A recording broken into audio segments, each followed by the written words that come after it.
박재영 박사님. 예, 안녕하세요. 박재영입니다. 네. 자, 그 북한의 그 무슨 대회인지 뭔지 그것도 미국에서도 주목하고 있죠.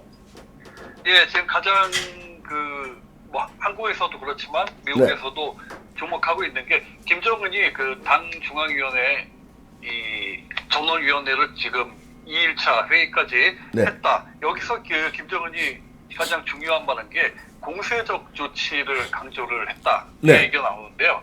공세적 조치 그 의미가 여러 가지가 있겠는데 지금 이 현재 정세에 맞춰서 자기들 뭐 자주권 안전 보장하기 위해서 적극적이며 공세적인 조치들을 취하겠다 뭐 이런 언급을 했다고 그러는데 또 여기서 약간 또 애매한 건 이렇게 말은 했는데 그 공세적 조치가 뭐 어떤 데서 어떻게 하겠다는 건지 구체적으로는 이제 밝히지를 않았습니다. 조선중앙통신에 의하면. 그렇죠. 그러니까 공세적 조치 그대로 말하면 그거죠. 이 미국이 어떻게 하기 전에 자기들이 먼저 공세를 펼치겠다. 뭐 이런 뜻인데 달리 해석하면 이때까지 얘기해 온 거에서 크게 벗어나는 얘기는 아니죠. 자기들이 뭔가 뭐 크리스마스 선물을 주겠다, 뭐 이런 식의 계속 도발 위협을 했기 때문에 같은 맥락으로 볼 수는 있는데 어쨌든 지금 연말 시한 자기들이 얘기한 연말 시한에서 거의 뭐 이제 시간도 안 남았고 그러니까 얼마 전부터는 지금 이 전망이 약간씩 길어지지 않습니까? 1월 8일 뭐 김정은 생일에 맞춰서 도발을 할 수도 있다.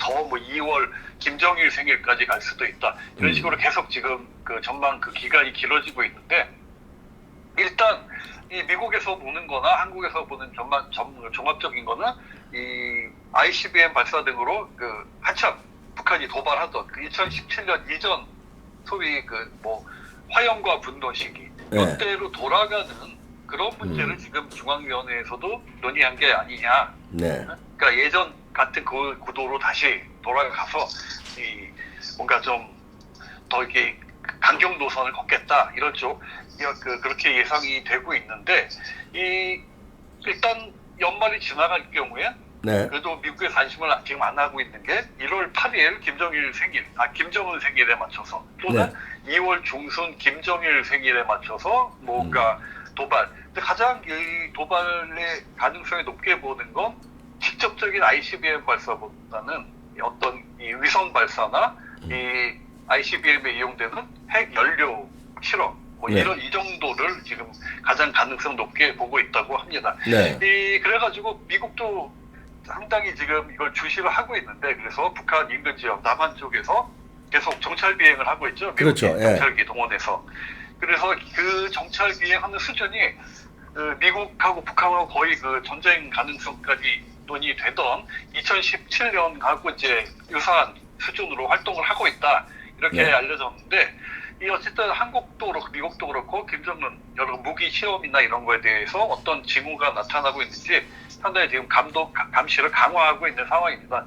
이런 상황에서 이 미군 정찰기가 또 남한 상공에 계속 출동을 하고 있고 이 미국 국방부 당국자 얘기로는 유도 미사일 구축함 USS 밀리어스를 동해로 지금 보냈다 뭐 이런 얘기도 나오는데 상당히 당분간은 이런 긴장도가 조금씩 계속 점차 더해가지 않을까. 그러면서 김정은대로 그 상황에서 뭐 어떤 또 돌파구를 찾겠죠. 근데 여기 기사 사진 보시면은 느끼시는 게 그런 얘기 많이 나오지 않습니까? 저 김정은이 사진에 나오는 게 진짜냐 가짜냐. 그러게요. 좀 가짜 같기도 하고요. 사진마다 보면 얼굴들이 다 조금씩 다르죠. 뭐 눈썹에 문신을 한 것도 같고 어떻게 나이도 조금 들어 보였다 덜 들어 보였다고. 이 사진을 그 약간 뭐 뽀샵을 한다고 그러죠. 조작을 하는데 그게 서툴러서 그런지. 제가 보기에도 기사들마다 보면 사진들이 이게 같은 사람인가 할 정도로 또 안경을 썼다도 하고 그러니까 일각에서 뭐 김정은 유고설도 나오는 게 아닌가. 실제로 지금 김정은은 이미 사라졌는데 뭐 비슷한 사람 몇 명이서 저렇게 하는 거 아닌지 뭐 얘기도 나올 만도 한 게 어쩌면 어떻게 뭐 그런 것도 있죠. 북한에서 그걸 노리는 게 아닌가. 혼란을 주려고 그 사진들마다 다 조금씩 이렇게 손을 봐서 헷갈리게 그래가지고 미국이나 한국에서 온갖 얘기가 나오고 김정은이 뭐 가짜네 뭐 이런 이제 그런 혼란을 또 노리는 것도 아니지. 하여튼 여러 가지 생각을 할 수 있는데 워낙 알 수 없는 집단이라 예. 좀 복잡합니다. 저는. 네. 참 이렇게 보니까 진짜 가짜 같기도 하고. 예, 아니 얼굴들 다 다른 사람 같고 어떻게 보면. 네. 다음 뉴스는 어떤 겁니까? 예, 지금 그러니까 북한이 이런 정원이 소집해서 이례적으로 그 강경 노선 가능성을 보이고 있다 보니까 이 백악관의 국가안보보좌관이 좀 경고적인 발언을 했죠. 그 로버트 오브라이언이 네. 이 크리스마스 선물 도발 움직임에 대해서 이제 뭐 비핵화 약속 이런 거에 관해서 항상 북한 행동 면밀히 감시하고 있고 이 북한이 장거리 미사일이나 뭐 핵실험 같은 도발한다면 미국이 매우 실망할 것이다 이렇게 표현을 했습니다. 네. 그러면서 적절한 조치를 취하겠다 거기에 대해서 이렇게 네. 말했는데 이 사람 오브라이언 말이 자기들이 이제 어떤 일이 앞으로 벌어질지 굳이 추측하고 싶지는 않지만 미국은 이런 어떤 도발적인 상황이 벌어질 경우 미국이 그동안 해온 행동 그런 식의 행동을 할 것이다. 뭐 무슨 직접적인 표현은 아니지만 충분히 알 수 있는 거죠. 그러니까 네. 도발을 하면은 거기에 뭐 응징을 하겠다. 뭐 구체적으로 밝히진 않지만, 그러니까 한마디로 가만히 있지 않겠다. 이거를 이 백악관 안보보좌관이 네. 사실 좀 직접적으로 그렇게 말을 했다는데 상당히 의미가 있죠. 네. 그러니까 김정은이 만약에 도발을 한다면 우리는 매우 실망을 할 거고 그 실망감을 보여줄 것이다. 우리가 실망을 했다는 걸. 그러니까 이 말 자체가 그 말 자체의 단어들 보면 별거 아닌 것 같지만 북한 입장에서는 상당히 무겁게 다가올 수가 있죠. 그럼요. 예. 예. 그래서 다시 말한 게 김정은은 분명히 비핵화를 싱가포르에서 약속을 했다. 우리는 김정은이 싱가포르에서 한 그 약속을 지키기를 원한다. 이게 사실 제일 포인트입니다. 그렇죠. 몇 번 말씀드렸지만 미국에서 비즈니스든 이런 정치적인 거든 어떤 약속을 했다는 거는 굉장히 미국은 그거를 중요시하고 그걸 어겼을 때는 한마디로 옛날에 그 서부극에서 나오듯이 바로 응징을 하죠. 전쟁, 네. 예, 상대방을 죽여도 좋다. 뭐 이런 이 생각들이 있기 때문에 이 비핵화를 약속했고 우리는 그가 이 약속 지키기를 원한다라고 강조를 했다는 거 바로 여기에 포인트가 있습니다. 한마디로 약속 안 지키면 계속 우리가 기다리고 있지만 약속 안 지키면 가만두지 않겠다. 딱 이렇게 그 그거죠. 의미라고 네. 보겠죠. 근데 여기서 지금 그 오브라이언이 이런 말을 한 거, 사실 이런 류의 발언은 미국 그 정부 측에서 계속 비슷하게 나오지 않았습니까? 네. 북한이 도발하면 뭐 그냥 두지 않을 거다 이런 의미의 말들을 많이 했는데 이게 잘 보면 좀 다른 게 있는 게 크리스마스 선물 뭐 이런 거 나왔을 때 하고 그러니까 크리스마스 전 시점하고 지금하고 비슷한 말이지만 그 무게감이 좀 다르다 이렇게 볼 수가 있습니다. 네. 전에는 미국 정부에서 의례적으로 늘 나오는 말이다 우리가 이렇게 받아들였다면 지금은 그거보다는 훨씬 좀 무게감이 있죠. 좀 네. 진정성이 더 있어 보이고. 네. 왜냐하면 그 크리스마스 선물 얘기 나오고 그랬을 때까지만 해도 겉으로 드러나기는 미국 정부에서 다소 그걸 좀 무시하는 듯한 그런 태도를 보였지만 막상 크리스마스 지나고 보니까 그런 얘기가 나왔죠. 미국이 상당히 거기에 대해서 대응 수위를 높여서 준비를 하고 있었다. 어떤 도발이 행위에 있을 때 그거가 드러났기 때문에 그 상황에서 이 백악관 안보보좌관이 이렇게 말을 했다는 건 전에 비슷한 말이라도 전에 나오던 말보다는 훨씬 이렇게 무게가 있게 특히 김정은한테는 그렇게 다가가지 않을까 네. 그렇게 볼 수가 있는데요. 아까 그 미군 정찰기가 남한 상공에 뭐 또 출동을 했다 이렇게 말씀을 드렸는데 이 코브라볼이라는 이 첨단 정찰기가 24일부터 28일까지 동해 상공에 계속 나타났다가 어제는 나타나지 않았다 그러죠. 그래가지고 이게 이제 정찰을 중단했나 했더니 다른 또 첨단 정찰기가 뭐 3만 1000피트 상공이니까 거의 10km 아주 고공에서 비행을 한 게 이 어떤 그 항공 추적 사이트에 포착이 됐다고 합니다. 네. 그래서 당분간 이런 류의 그 대북 감시 비행은 계속할 것으로 보인다. 뭐 이렇게 전해지고 있습니다. 네. 자, 마지막 뉴스 어떤 겁니까? 예, 이거 도널드 트럼프 대통령의 딸 이반카 트럼프 네. 얘기인데요. 이반카 트럼프가 이 백악관의 뭐 선임 보좌관 뭐 이런 직책으로 상당히 활동을, 특히 대외적인 활동을 활발히 하고 있지 않습니까? 네. 외국들하고의 관계나 이런 데서.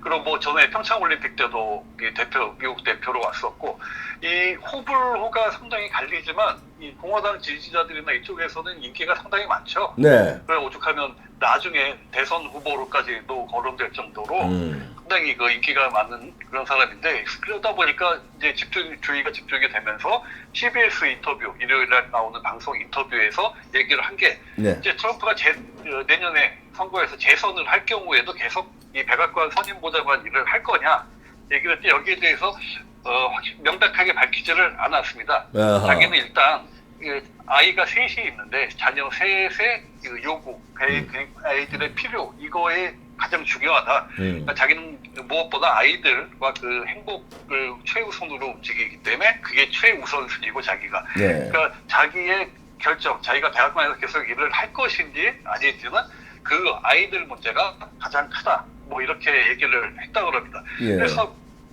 이 이방카가 집이 이제 원래 뉴욕에 살다가 지금 백악관에서 일을 하면서 그 DC 백악관 약간 뒤쪽에 그쪽 아시죠? 저 예. 뭐 펜실베니아 에비뉴 있고 외국 공간들 쭉 있는, 네네.